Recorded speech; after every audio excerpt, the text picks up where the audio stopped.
You know, it's interesting. Before I got here this morning, I was thinking of bipartisanship, and I look back at my business career, and I can remember part of the growth of my business was a partner of mine, and it just shows you, because I've often said, it doesn't matter whether you're a Republican or Democrat. It's really important that you're able to work together for a common goal. So one of my business partners, who we were very successful in, after I had started in Congress, I started to look at who he was really supporting, and I realized that he was sending hundreds of thousands of dollars checks to Democrats. And I tell you that because it's so important to show you that I never even knew he was a Democrat. But as a Republican and a Democrat working together, we were able to forge an alliance with the common goal to make a business very successful. And I think that's probably the most important thing I can tell you that I learned coming to Washington. So when I got here, and I first got involved in hearings with financial services at the Financial Services Committee, I'll never forget that I sat there and I listened to many of the remarks, which we call opening statements. And it seemed like, ultimately, the opening statements were nothing but barbs being thrown back and forth across the aisle between Republicans and Democrats. And I said to myself, you know what, this is not something I really want to be part of. So I never did an opening statement. And I just told my staff, forget opening statements, I'm not going to do them, because I really don't believe in them. And at one point in time, in one of the hearings, I basically read what the purpose of the hearing was, because, you know, by the time they got to me, they had already thrown enough barbs back and forth. I read what the purpose of the hearing was, and I says, look, we're here really, I thought we were here to listen to the witnesses and get their input on really the concept of what was going on.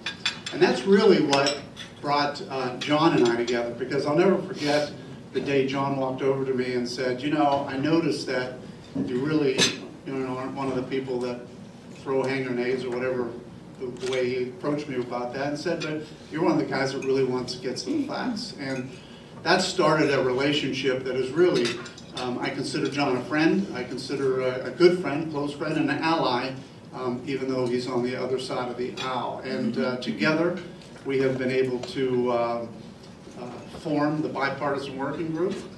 Some of the members are here. Congressman Meehan's here.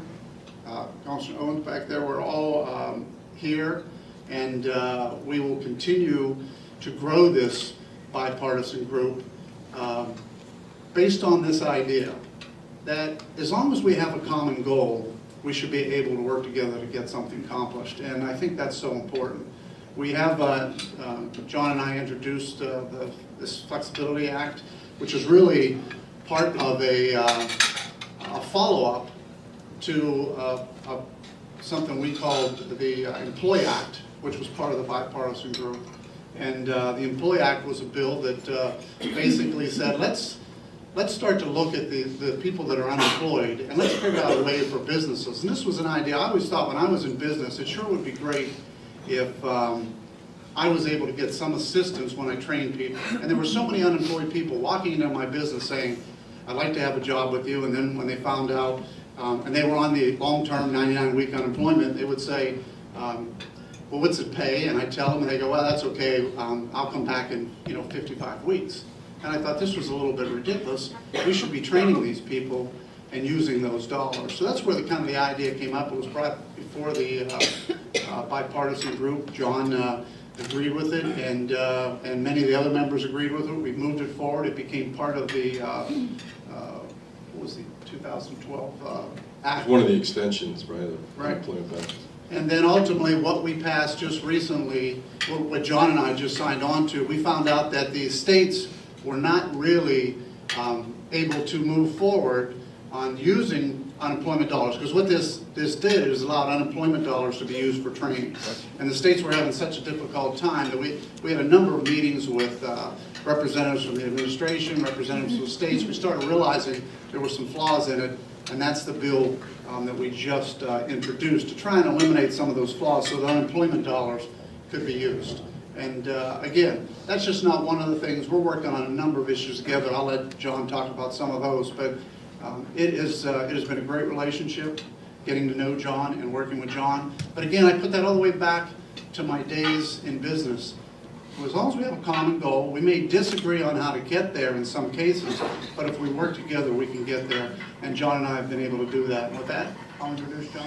Yeah, first let me thank you for the invitation, for having me here. This is the first time I've been here. I'll tell you, I could get used to this steak and eggs, or this eggs and bacon for breakfast. It's good to be here with Jim and with Pat and Richard, and Kelly was here, and others that have been part of our group. I think to understand where I come from in terms of this group, I think it's important to understand the state that I represent, which is the state of Delaware. For the longest time, Delaware was a center-right leaning state, right? The DuPont Company has been the foundation of the economy for over 200 years, very much a Republican leaning workforce there. But since 2000, things have changed in the state in terms of party registration. But there's always a great tradition of Democrats and Republicans working together. Many of you know, I'm sure, my predecessor in the House, Mike Castle, who was very well thought of. I remember when I first came here and I introduced myself to my Democratic colleagues, they would ask me invariably, who did I replace? And I would say, well, I replaced Mike Castle. Oh, we love Mike Castle. And I would tell that story at home, and Mike invariably would follow me to the podium, and he'd say, you know, Carney tells that story. Part of my problem was I had too many Democrats liking me, not enough Republicans. As you know, he lost in a primary for Senate to Christine O'Donnell. But so the state, there's an expectation, frankly, that Democrats and Republicans work together. We have a tradition in our state called Return Day. And at Return Day, it's the Thursday after the Tuesday election every 2 years.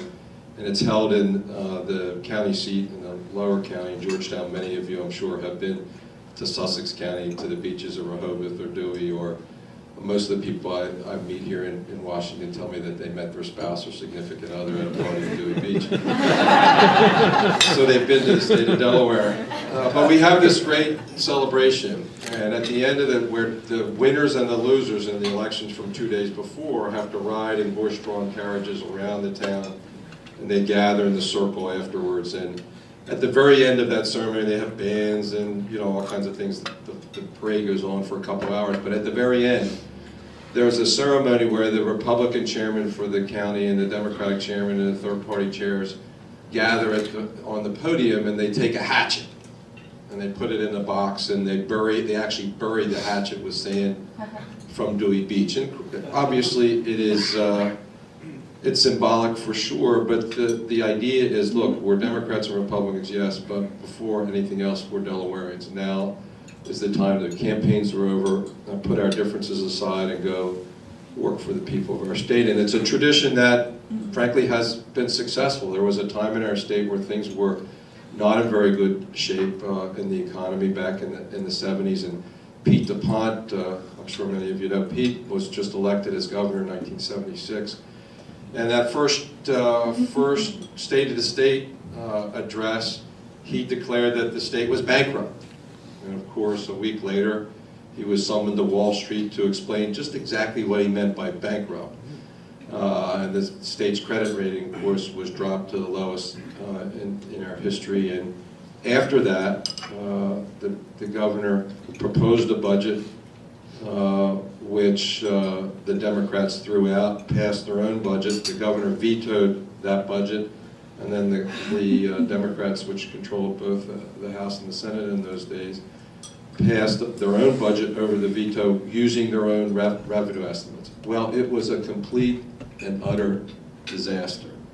The state had the credit rating was the lowest in the country. They passed a budget that really didn't balance if you used actual revenue estimates. And so the governor and the Democratic leaders got together and said, we can't continue to do this. And from those early days, probably 1977, 78, Democrats and Republicans started to work together. The Republicans took control of the House in 1984. And for the longest time in my public service, all the time in my public service, there was a split government in Delaware where the Republicans controlled the House, the Democrats controlled the Senate, and then we had a Democrat or Republican governor, Mike Castle, Republican, Tom Harper, a Democrat. And so, by definition, the Democrats and the Republicans had to work together to get something done. My job, working for then Governor Carper as his Deputy Chief of Staff initially and then as the Secretary of Finance, was to help negotiate all the budget tax agreements that we had during that period of time. So it became part of the way I did business to work with folks on the other side. Jim explained exactly how we got together. Both of us were frustrated, frankly, with the way committee hearings were going, where people were just reading a bunch of talking points which were designed to, frankly, embarrass or make the other side mad, and successfully, I might add. So Jim and I decided, we had breakfast together, and we decided we wanted to do something differently. Actually, my activity working with the other side started prior to that with my colleague Pat Meehan before we were even sworn in. Pat, of course, represents the district right over the line in southeastern Pennsylvania from the state of Delaware. Actually, most of the people, including my parents, that live in the community in which I grew up, came from Pat's district. They came to Delaware to escape the higher taxes up where Pat is. Lower taxes down in Delaware. And so I have hundreds of people who live in Delaware, who work at the Boeing facility in Pat's district. And before we were even sworn in, Pat and I took a tour of the Boeing facility together, and we've worked to strengthen that employment center and many in the region, because there is no D or R around a job, right, that our constituents want and need, and so we put a lot of effort into that. But our group, we first started really we had one basic rule, and that was we were only going to talk about the things around which we could agree. We didn't talk much at the beginning, frankly, but since then it has really evolved with the members that come regularly, and we have a pretty broad spectrum. It's not just centrist Democrats or centrist Republicans. I mean, we have Peter Welch, who comes and is a member who's pretty far on the left, and we have, I don't know who's the most conservative, Kelly's pretty conservative, on the other side, kind of on the right. But we've learned to understand and respect one another. And now, instead of being silent at the beginning of the meetings, we really do talk about whatever is the hottest issue of the day. And so when the fiscal cliff issue came up, when we were dealing with the government shutdown, our group was rolling up our sleeves trying to figure out, okay, what can we do to come up with agreement to move this thing forward. Frankly, it has been a tremendously positive relationship. And I value my relationship with Jim and the members of our group as much as anything. I feel like I'm actually able to do something. Jim talked a lot about the unemployment bill that he worked on and that we've gotten behind, that we've been shopping with secretaries of labor across the country. I work with Larry Bouchon, who's another very valuable member of our group, on a bill to address cancer drug and other prescription drug shortages which exist across the country. Larry, as you may know, is a physician. His wife's an anesthesiologist. He knows a lot about it. And we were able to get a number of provisions in that legislation, which Sheila helped me on, in the PDUFA bill, which passed some time ago. So we really consider ourselves problem solvers, and that's really what we do. It's been a great relationship, and I appreciate the opportunity to be with all of you this morning to talk about it. John even came out to my district, and we did a joint town hall together. And that's fun, to go to somebody else's district, not be responsible for anything that happens. That's really fun. You can really create some mischief doing that. I was under my best behavior, I think. But I remember him saying, this is going to be fun because it doesn't matter. They're not going to vote for me. It actually turned out to be a very good event. Ultimately, this group, again, is working on a lot of other bills. We have a lot of veterans bills that we've already brought to the floor and passed. We're working on a financial statement issue, which should be very interesting this year together. And we're going to continue to move this group forward. And I guess we're open for questions. Great. Ed, you did such a great job introducing our two special guests this morning. You can either ask or pass. Okay, I'll ask. Within the context of tax reform, for example, are there discrete areas within the reform initiatives that are underway where you think there's enough bipartisan agreement that you can carve out a piece of it and say this block we can agree on? Is that an example of something that might move forward? Well, it's interesting. I'll start first on that, because one of the things about Ways and Means is we've been told we have to keep the tax reform and what we're doing very close to the belt, and we have. And for that reason, a lot of staff doesn't know what's going on, and my friend John probably doesn't know much what's going on either. But And he won't tell me. but I do think there are going to be some things when this package is introduced, and the goal is going to be it was bipartisan. I give Chairman Camp a lot of credit for bringing in both sides to try and go through a lot of the issues. There are still some things that we may disagree on, but ultimately I do believe that both sides will agree, and I'll let John confirm or deny this, but both parties will agree we need a simpler, fairer tax code. And we need a tax code that can move the economy forward and grow the economy. And I think if we stick to that, we have some agreement, and ultimately I think the package that comes out will do that. Yeah, it is an area that we don't talk much about because of Jim's position on the committee. I do think that there are ways that both sides can talk about it and come to some agreement. It is an area, I think, where there are significant differences between both parties, and there's got to be a lot of give and take, right? So I remember at the beginning of the year on New Year's Day when the Vice President came into our caucus to explain the fiscal cliff deal. And there was a lot of stuff that was explained that people were horrified with on our, and then there were things that were in the package that they really liked, right? So I think that's in some ways the nature of those kinds of things. I think probably the most important work that we're doing now or we're about to enter into is many of us are part of a group that's called Fix the Debt. I don't know if there's anybody in here that's part of that group. And they've, with Maya McGinnis for the Center for a Responsible Federal Budget, they've come up with a whole list of ideas to narrow the gap, to do things more efficiently, to save money, to all these kinds of things, right? And we already had one session where we had about 5 Democrats, 5 Republicans. It was a weather day, so people were late. I forget what exactly was going on there, but this is really hard. I mean, we learned right off the bat, like take a couple things in Medicare, like combining Part A and Part B, right, and the deductibles and whatever. And we're going around the table, and we got Dr. Bouchon there, and he's talking about, yeah, you can't do that because then that'll put pressure on the professionals and, blah, blah, blah. And so you learn really quickly where these fault lines are and where the really hard stuff is. And to me, that's incredibly helpful because it's easy for me to think about, oh, I can balance this budget. Yeah, but I'm not the only guy that makes the decision on it, right? You got agreement on a broad spectrum of folks in the House and certainly in the Senate. So to me, that's going to be as productive work as we'll be doing over the next several months.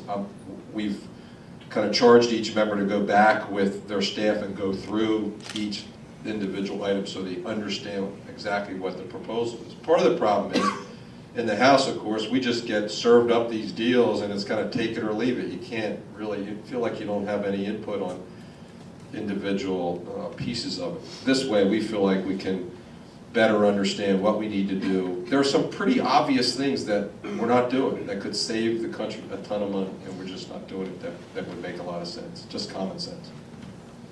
I would just like to make a comment. I think some of us in this room were around.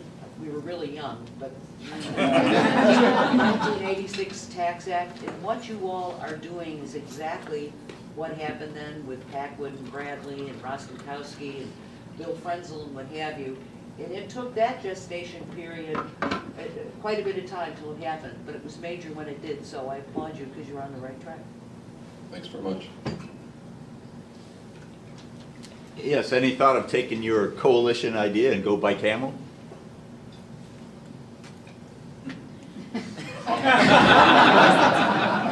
It's hard enough to do in the House. We really haven't thought about what. I think we spend more of our time focusing on how we can keep our group together and grow it and make it stronger. I mean, it's a really difficult difficult commitment because we meet early in the morning, generally before the day starts, like at 8 o'clock or something, almost like this morning. But we have members that are really, they make sure that they come one of our members is Bill Owen from New York is leaving us, so we're going to lose him. I think somebody else in our group is leaving as well. So that's the focus. Our focus is how do we expand it. If you remember going back to the government shutdown days, there was a group that Charlie Dent and Ron Kine, most of our members were part of that. There were about 40 in that group, 20 and 20 as I recall. And I think it's important to really strengthen our group. We're not really where we want to be quite yet. We have a very solid core who was represented here in the room today. And we need to I think, take it to another, continue to take it to another level in terms of the things that we talk about, the issues we try to wrestle with. And we've really made a lot of progress, I think, just in that in the short time that we've been doing this. Don't you think, Jim? Yeah, no, I would agree that the biggest problem, John alluded to that during the shutdown, when we had 30 or 40 people in a room, 50 people in a room, is you can't get anything done in an hour because you've got too many people all, and then you think you have something and somebody says, well, I don't like that. So what we've tried to do is really solidify a core group. A lot of people wonder why we don't grow this group, but we're trying to solidify it to maybe a solid 12, and we're probably there right now, a solid group of 12 members who can agree to move things forward. Once we do that, we can talk about maybe adding people or going by camera or whatever, but at this point, the goal really is to have a good, solid group of members. When you open it up, because I hear that all the time, there's so many other members that want to be part of it. A lot of people want to be a part of it so they can say they're working in a bipartisan fashion. John and I really want to make sure we are doing bipartisan things, and I think that as the group grows or as you spread your wings, you lose that, and that's what we've really been working with over the last 2 years. And people want to do that because, frankly, in a lot of our districts, some districts it doesn't work. It's what people want to see. They say, why can't you guys just work together? Everybody anybody who's married or in any kind of relationship knows that it's a kind of a two-way street, right? So they get it, and they when they get frustrated, they feel like things aren't getting done. They want folks to work. At least that's the dominant feedback that I get. And so we do get members, I think, who are hearing that at home who want to be part of it. But we want people who are willing to really roll up their sleeves and do the tough sledding, and it's hard. Because we don't agree on a lot of things, right? So you got to find ways to cut through that. You got to find ways to, and I think that we've started with the most important part, which is to respect one another for the difference of opinions and different experiences that we bring to the table. And once you get that, then you're not as dismissive of somebody's idea or approach to a problem. You try to find out, okay, how can we work through this? This is somebody I want to work with. How do you skin the cat differently? I don't know if this is a question or comment, perhaps more of a comment, but one of the things that I've observed, having had similar tenure to the young lady over there. I'm much younger though. Yeah, is this penchant for if we can't fix everything, then we can't do anything. And maybe your group is a group that can help kind of break through that fog, because it seems like there's a bunch of little things that we can do. I think about the movie Moneyball. You can't always have the grand slam. So you got to get on base, work yourself around, get a run. And we don't do that, like tax reform or immigration or all these kind of issues. We either have to solve everything or we're not moving. And we used to do a lot of incremental stuff, back in the 80s and the early 90s. We don't seem to do anything. Well, I think you're exactly right. From my perspective, if we weren't able to do some of the smaller things that we've been able to do, I'd throw up my hands and go home and try and do something where I feel like I was being more productive. Because otherwise, you don't feel like you're doing anything. But we've been able to. I mentioned the drug shortages stuff. That's an important issue. It's not on anybody's radar screen, political radar screen, but it's a problem that needs to be solved. There are hundreds, thousands of those things out there.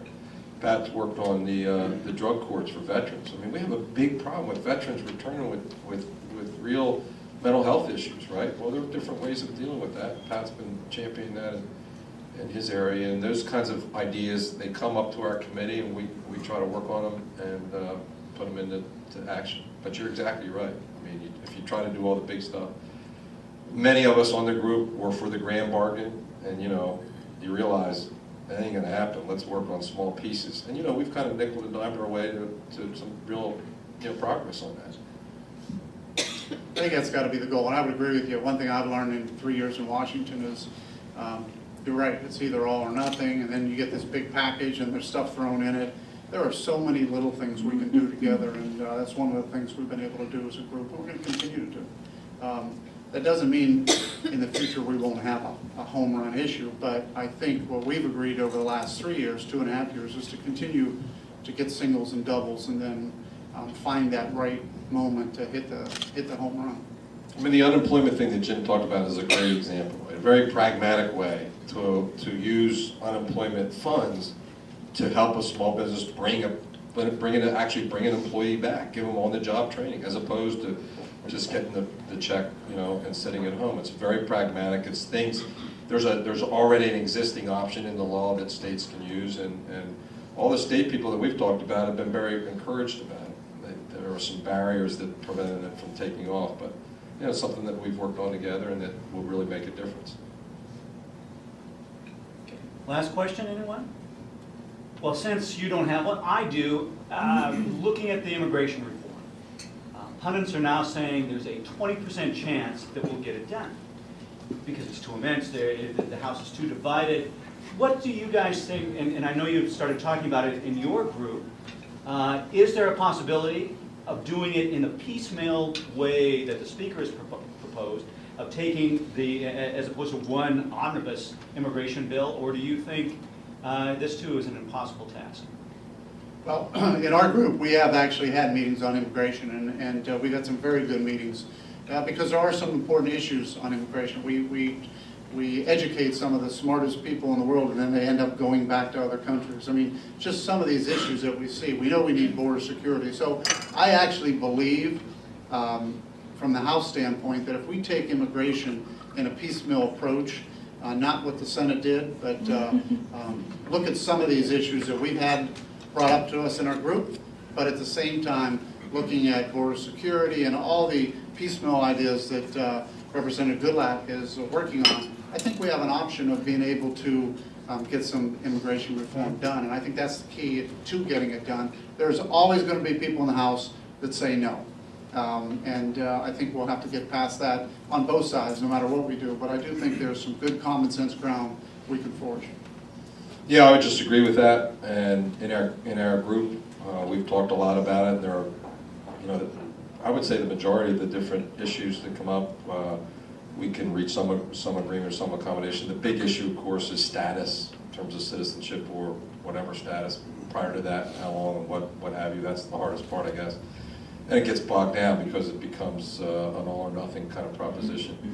But there are several other pieces that could get done. I guess the question at the end of the day is, what do you do then with the question of status? And that's a tough one for those who are here illegally, right?